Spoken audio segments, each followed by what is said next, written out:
काली Valentine's day सहित आमर 5th year marriage anniversary भी अच्छी। देखु देखु ये 5 इयर्स केमिति पळेला जना पडुनी। आ ये 5 वर्ष भितर मते मो लाइफ रो बेस्ट गिफ्ट मिल जाइछि। आ सी होछि हमर जूनियर माने मो आदि। आ प्रति वर्ष एनिवर्सरी रो प्रीवियस डे रे आमे गोटे लेट नाइट रे केक काटि थाउ। आ एनिवर्सरी दिन आ गोटे केक कटिंग कर थाउ। आ प्रति थर हस्बैंड लेट नाइट रे केक आनि कि मते सरप्राइज दियंती। तो सेति पे भाबिली कि एथरा मो मो निज हाथ रे गोटे केक बनै कि हस्बैंड को सरप्राइज देबी। आ सेति पे कि घरे देखि देइथली कि केक बनै पे कोन कोन सामान अवेलेबल अछि। आ बाकी तक रेस्ट जिंस मो सांग सांग जाई कि जियो मार्ट रू मगै देइथली। आ जल्दी जल्दी दिन रो सब काम सारला पर लागि पड़थली केक बनेबारे। मैदा, कस्टर्ड पाउडर, वैनिला एसेंस, चीनी, बटर, दही ए सब को मिक्स करी गोटे छोट क्यूट सा स्पंजी केक बनै देइथली। आ केक को डेकोरेशन करिया पे मो पाखरे थिबा डेरी मिल्क चॉकलेट को मेल्ट कर देइथली। आ ता ऊपर एमदी स्प्रेड कर देइथली।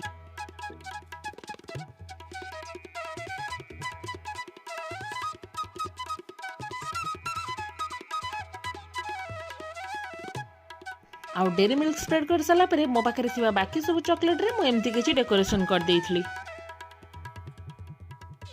आ लास्ट रे मो पाखरे थिबा चॉकलेट सिरप रे गोटे रैंडम पैटर्न बनै कि रेडी कर देइथली गोटे छोट क्यूट वाला स्पंजी केक।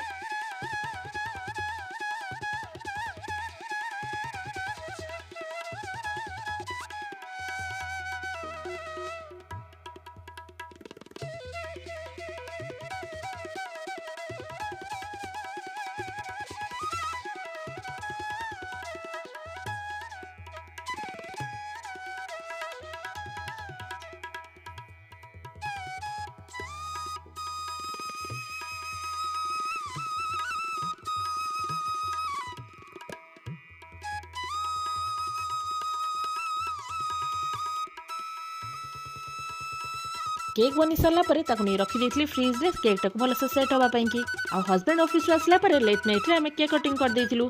ए वीडियोटा आपण मानक पाखरे पहुंच पहुंच मोर एनिवर्सरी डे हो जाइथियो। तो सेति पई जदी कोनोसी गुरुजन माने मो वीडियो को देखुचंदी ताले समस्त को मोर एउटु प्रणाम। आ सान मानक मोर ढेर सारा हां मते एनिवर्सरी विश करियो भूलिबेनी।